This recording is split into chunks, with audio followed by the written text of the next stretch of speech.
सुभान अल्लाह।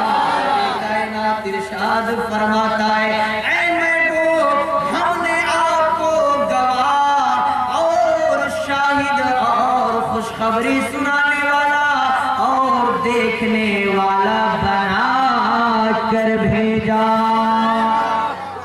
हमारे और आपका अकीदा है, जो कि रब का फरमान है, हम सुन्नियों का इस पर ईमान है। तो हम और आप इस अंदाज से अपने नबी पर दुरूद पाक पढ़े कि अगर राह चलते हुए या कोई हमारे गैर मुस्लिम भाई इसमें बैठे हो, हमारे हिंदू भाई बैठे हो, तो आपके इस अंदाज को देखकर, आपके इस दीवानगी को देखकर, आपके इस तरीका को देखकर कोई कहने पर मजबूर हो जाए कि ये लोग किसी दुनियादार का दीवाना नहीं बल्कि मदीने के ताजदार का दीवाना बैठे हैं। तो बुलंद आवाज से पढ़िए सल्लल्लाहु अलैहि।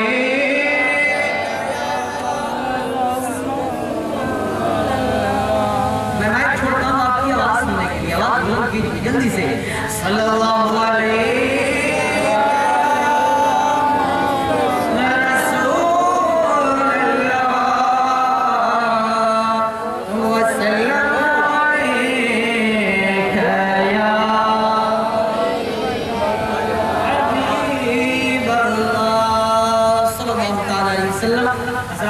जलसे के सेक्रेटरी या सदर मुख्तार भाई हैं, वो अभी मंच पर विराजमान नहीं है, और हमारे दलसीन सराय के रहने वाले हाजी साहब समस्तीपुर के रहने वाले माशाअल्लाह आप भी विराजमान हैं। मैं इन तमाम तर उलमाए किराम की तवज्जो का वसाला चाहते हुए एक मतला दो लय पूर्वी लबो लहजा में आप तक पहुंचाता हूं। तवज्जो के साथ सुनिए। और एक मर्तबा, अभी इलेक्शन का वक्त है, हम लोग नेता के नाम पे खूब हाथ उठाते हैं, कहते हैं गांव का मुखिया कैसा हो तो फला यादव जैसा हो, है ना, फला साहब जैसा हो। लेकिन नबी के नाम पे हाथ उठाने की बारी आती है तो हमारा हाथ नीचे होता है। आप यकीन जानो मुसलमानों, अगर आपने नबी के नाम पर हाथ उठाया, दुनियादार नेता के नाम पे हाथ उठाओगे तो ज्यादा से ज्यादा आप पहचाने जाओगे, तो जिला तक उससे ज्यादा पहचाने जाओगे तो अपने सूबा के राजधानी तक। लेकिन अगर आपने नबी के नाम पर हाथ उठाया, अल्लाह ने अगर कबूल कर लिया तो आपको इनाम क्या मिलेगा? फारसी दानों ने कहा है कि रहमत हक बहा नबी जुयद, रहमत हक बहाना में जुयद। अल्लाह की रहमत अगर अपने बंदों को माफ करने का इरादा करती है तो बंदे की गलती तलाश नहीं करती बल्कि बहाना तलाश करती है। अगर अपने नबी के नाम पर दिल से हाथ उठाकर या रसूल अल्लाह कह दे, अगर अल्लाह ने कबूल कर लिया तो हमारी दुनिया भी कामयाब और आखिरत भी कामयाब हो जाएगी। आप तो दोनों हाथों को नबी के नाम पे उठाइए और बोलिए सभी लोग या रसूल अल्लाह। जितने हमारे मुस्लिम भाई हैं वो हाथ उठाए, हमारे हिंदू भाई उठा दे तो मैं उनका बहुत ही ज्यादा आभारी रहूंगा, उनका शुक्रगुजार रहूंगा। लेकिन मुस्लिम भाई उठाए, मैं दुआ करने जा रहा हूँ, बोलिए या रसूल अल्लाह। जितने हमारे मुस्लिम भाई हाथ नहीं उठाए उनको हाथ उठाने की तौफीक अता फरमा, और जितने लोग हाथ उठाए हैं मौला दौलत रहे या ना रहे, मरने से पहले सबको मदीने की हाजिरी नसीब फरमा दे। कसम खुदा की इतनी अच्छी दुआ दिया हूँ कि अल्लाह ने अगर कबूल कर लिया तो पूरी जिंदगी की मेहनत हमारी कामयाब हो जाएगी। मैं मतला हाजिर कर रहा हूँ, आप तवज्जो के साथ समाअत फरमाएं और प्यार से एक मरतबा और बोले सुभान अल्लाह। कि अपने प्यारे कमली वाले, अपने प्यारे कमली वाले दिलदार के बिना उम्मत बख्शे ना ही जाए सरकार।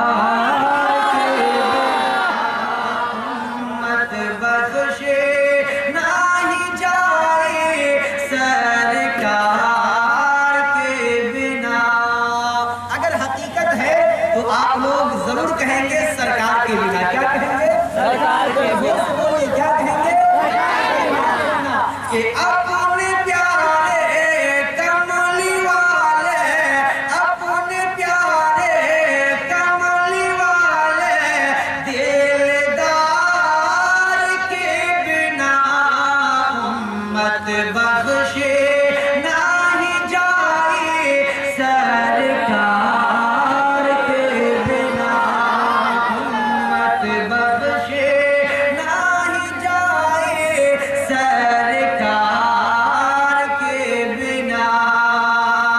और इश्क़ नबी माँ भाई मुश्किल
हजरत सरकारी चिरागा कॉन्फ्रेंस, नारे तकबीर, खाजा का हिंदुस्तान नहीं जाए सरकार के बिना।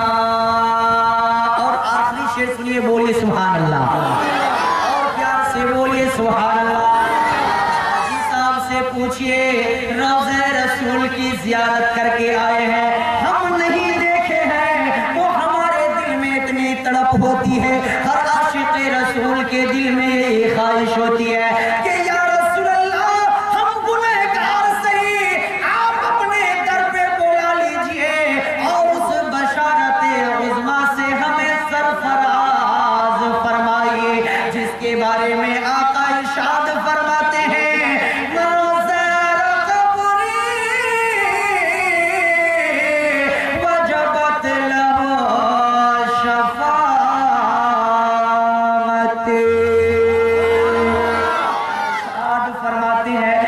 इरशाद फरमाते हैं कि ओ लोगों सुनो सुनो, ओ मेरे गुलामों, ओ मेरे मानने वालों, ओ मेरे कलमे तय्यब ला इलाहा इल्लल्लाह मुहम्मदुर रसूलुल्लाह के पढ़ने वालों, अरे जिसने ईमान की हालत में मेरे रोज़े की ज़ियारत कर ली, उसकी शफ़ाअत मेरे ऊपर वाजिब हो गई।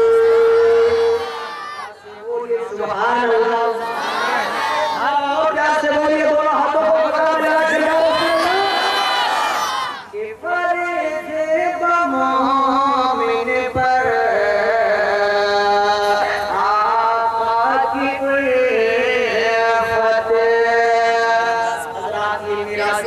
का मौका है, कल की तारीख में मिलादुन नबी है, उसके ताल्लुक से एक शेर सुनिए, प्यार से बोलिए सुभान अल्लाह, और प्यार से बोलिए सुभान अल्लाह। अरे शिल्प गैलन आका रब के समाना, अरे हम का कहे जाने जहाना के बारिश पे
बल्कि मदीने के ताजदार की शान में बोलूंगा।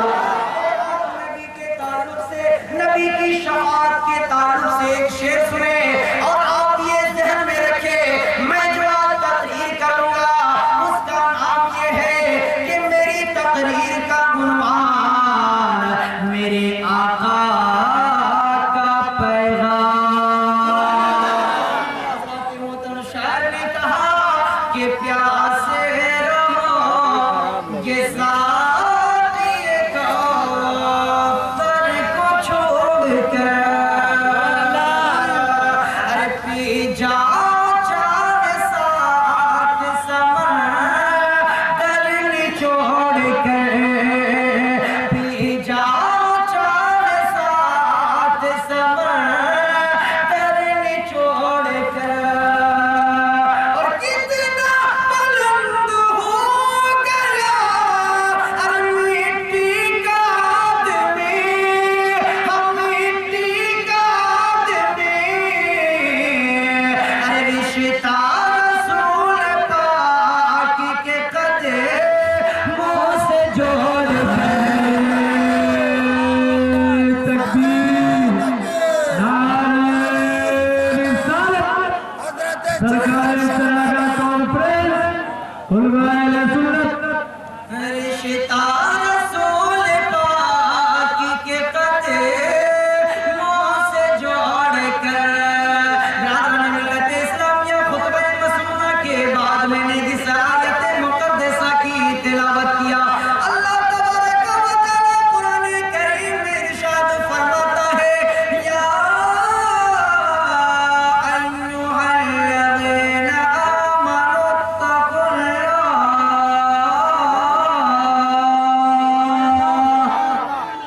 यार से बोलिए सुभान अल्लाह। रब्बे कायनात इरशाद फरमाता है, ऐ ईमान वालों, अल्लाह से डरो, वकुनु मअस-सादिक़ीन, और इन अल्लाह वाले सच्चों के साथ हो जाओ। मेरे नबी का चर्चा कहाँ नहीं, मेरे नबी का जिक्र कहाँ नहीं। अरे अपने तो अपने मेरे आका का जिक्र ज़हर भी किया करते हैं, लेकिन हमारे हिंदू भाई लोग जो विराजमान है, मैं उनका हार्दिक अभिनंदन करता हूँ, मैं उनका स्वागत करता हूँ।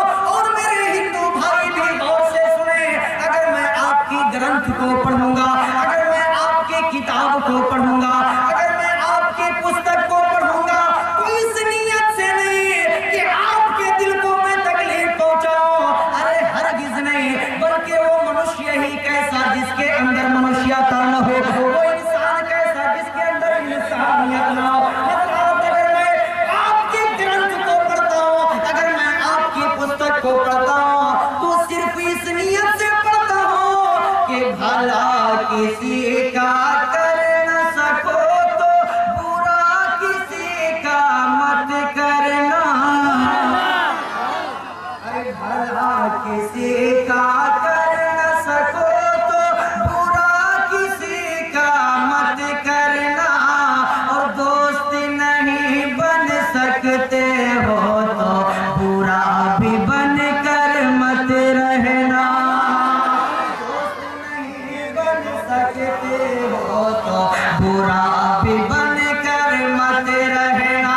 हज़रात मोहतरम, सबसे पहले आप पंजाब की सरजमीन पर चलिए, पंजाबियों के गुरुद्वार के अंदर चलिए। पंजाबी लोग जो अपने आप को सिख धर्म के मानने वाले कहते हैं, उनके धर्म का बानी कौन है, उनके धर्म का प्रस्थान रखने वाले कौन है, उनके धर्म की बुनियाद रखने वाले कौन है, आप तवज्जो के साथ सुनिए और प्यार से बोलिए सुभान अल्लाह।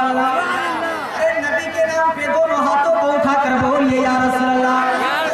आप मौके गनीमत समझो, जितनी देर में आपके सामने खड़ा हूं, मैं बोल रहा हूं तवज्जो के साथ सुनिए। हज़रत मोहतरम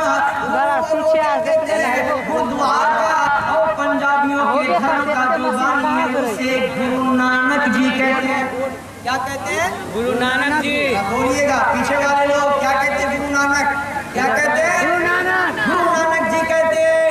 पहले मैं पंजाबियों को लेकर के चल रहा हूँ। गुरु नानक जी ने कहा क्या कहा मेरे आका की शान में कि अगर कोई मोहम्मद की जात को कमा हक न समझ सके तो मेरे इस चौपाई को उसे सुना देना, हो सकता है अल्लाह उसे हिदायत की दौलत नसीब फरमाया। जी ने कहा मेरे आका की शान में कि मेरे आका का नूर कायनात के जर्रा जर्रा में हर चीज में आका का जलवा है। चूंकि नबी का फरमान है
शिक्षित व्यक्ति हैं वो भी जानते होंगे कि असले संख्या असले अदद 1 से लेकर 9 तक के होता है और वो तहज्जुद के तवार से 1 से लेकर 9 तक के असले अदद को माना जाता है। गुरु नानक जी ने कहा 1 से लेकर 9 तक जितने भी आदात है किसी अदद को लेकर तुम मेरे सूत्र अनुसार उसका कार्य कर दो, उसका काम कर दो, इंशाअल्लाह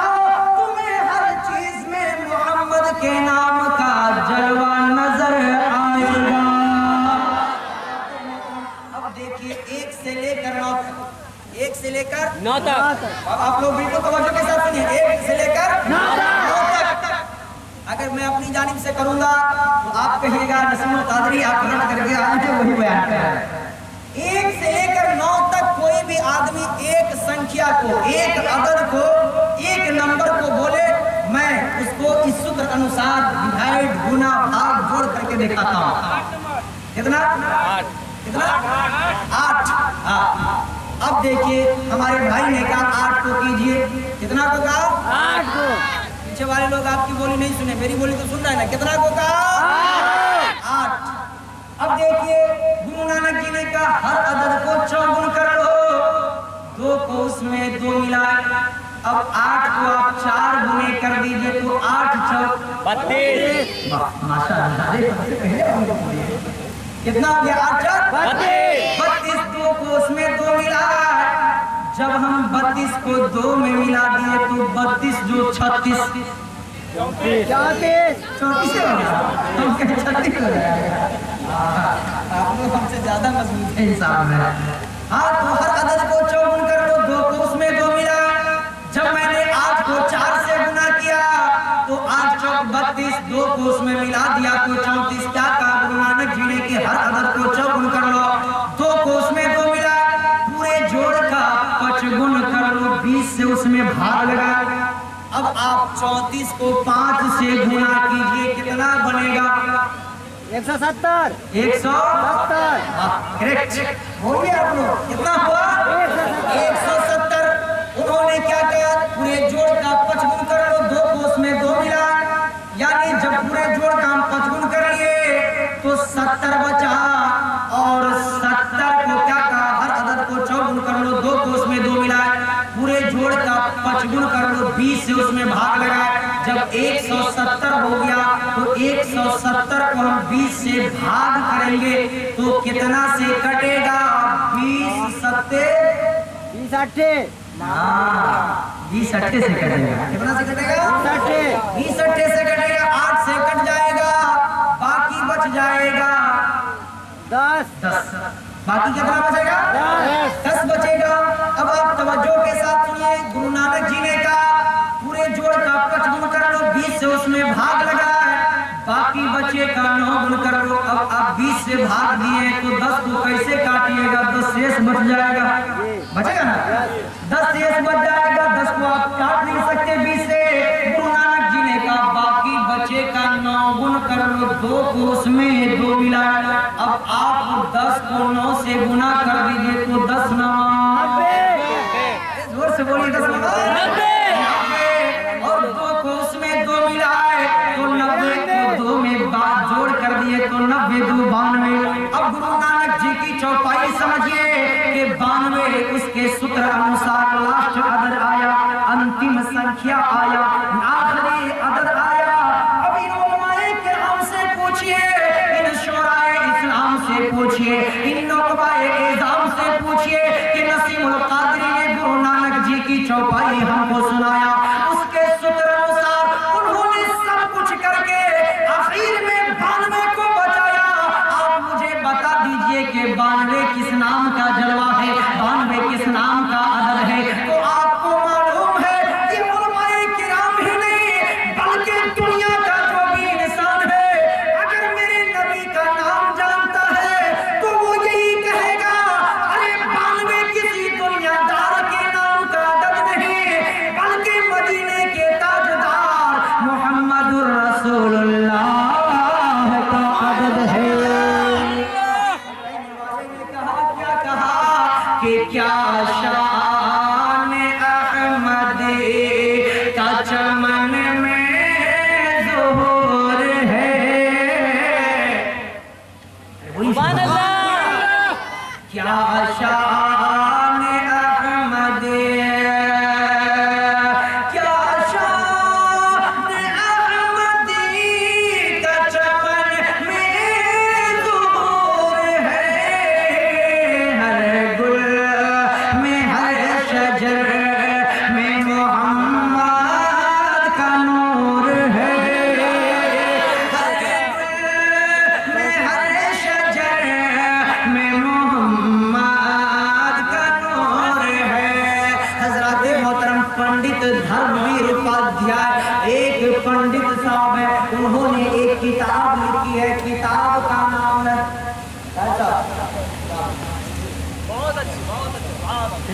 आपकी तवज्जो का गुसाला है। आप लोग सुनिए, और से सुनिए, प्यार से बोलिए सुभान अल्लाह। हज़रत मोहतरम ये देखिए आपके देश के रक्षक पुलिस ऑफिसर हैं, क्योंकि इनकी वर्दी बता रही है, इनका ड्रेस बता रहा है।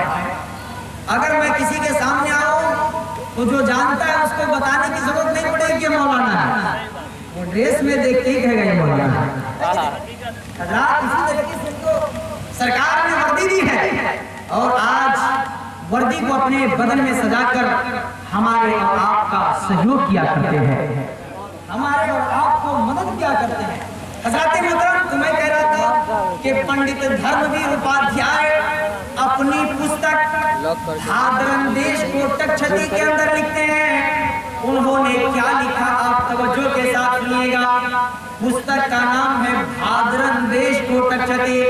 उसके पेज नंबर, उसके पृष्ठ नंबर, उसके सफा number, page number in English, पृष्ठ number in Nepali and Hindi और सफा number in Urdu, page number 370, पृष्ठ नंबर सफा नंबर 370 और मंत्र नंबर 11, 12, 13, 14, 15 में लिखा, यानी मंत्र संख्या 11, 12, 13, 14, 15 पे लिखा। श्री पंडित धर्मवीर उपाध्याय ने क्या लिखा? नबी की शान में लिखा है। ओ मुसलमानों तवज्जो के साथ सुनना, बोलो सुभान अल्लाह।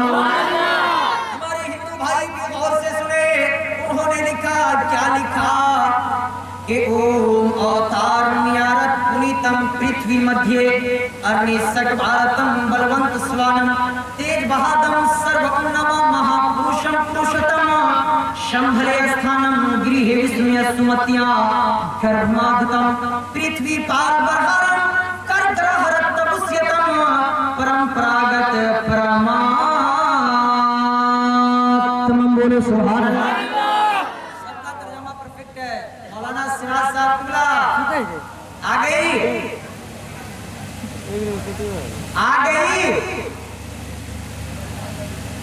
बोलिए सुभान अल्लाह और प्यार से बोलिए सुभान अल्लाह। हज़रात मोहतरम पंडित धर्मवीर उपाध्याय ने लिखा ओम अवतारण्यारत पुनीतम पृथ्वी मध्ये। इसका सिर्फ पहले आप तर्जुमा सुनिए। ओम कहते हैं वो लोग ईश्वर को। हज़रात हमारे अहले स्टेज एक बात बहुत सुन ले। अगर मैं अपनी पुस्तकों में अपनी तकरीर के दरमियान अपने प्रवचन के बीच कहीं पर अगर लफ्ज़ ईश्वर या भगवान या गॉड या दूसरा परमात्मा प्रभु इस्तेमाल करो तो हमारे अहले स्टेज ये न समझे कि इमाम वही आपके साथ कह रहा है। हज़रत मोहतरम अरे हमारे उलमाए किराम है, हमारे मकतब में पढ़ने वाले बच्चे भी जानते हैं कि अल्लाह को ईश्वर कहना, प्रभु कहना, परमात्मा कहना, ऊपर वाला कहना और भगवान कहना, गॉड कहना, दीगर अल्फाज में पुकारना ये हराम है और हराम नहीं तो कम से कम मना जरूर है। तवज्जो के साथ सुने। पंडित धर्मवीर उपाध्याय ने लिखा ओम अवतारण्यारत पुनीतम पृथ्वी मध्ये यानी ईश्वर की ओर से एक अवतार बीचों बीच जमीन के जन्म लेगा और वो कैसा होगा? बड़ा ही बलवान तथा प्रभावशाली और शक्तिमान होगा। और यही तक के महदूद नहीं बल्कि वो बहुत ही ज्यादा शक्तिमान होंगे। शंभर स्थानम गृहे विष्णुय सुमत्या गर्भमागतम यानी वो संभल स्थान में जन्म लेगा, संभल स्थान में विराजमान होगा। विष्णु यश के घर सुमति के गर्भ से जन्म लेगा। पृथ्वी पाल बरहरम करग्रहरत पुष्यतम परंपरागत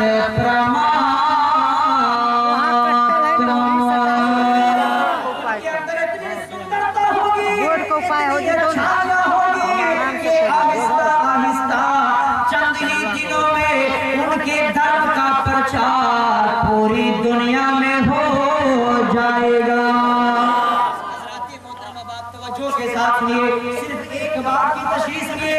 उन्होंने कहा शंभर स्थानम यानी वो शंभर स्थान में जन्म लेंगे यानी मरुभूमि में जन्म लेंगे, रेतीली जमीन पर जन्म लेंगे, देशक वाली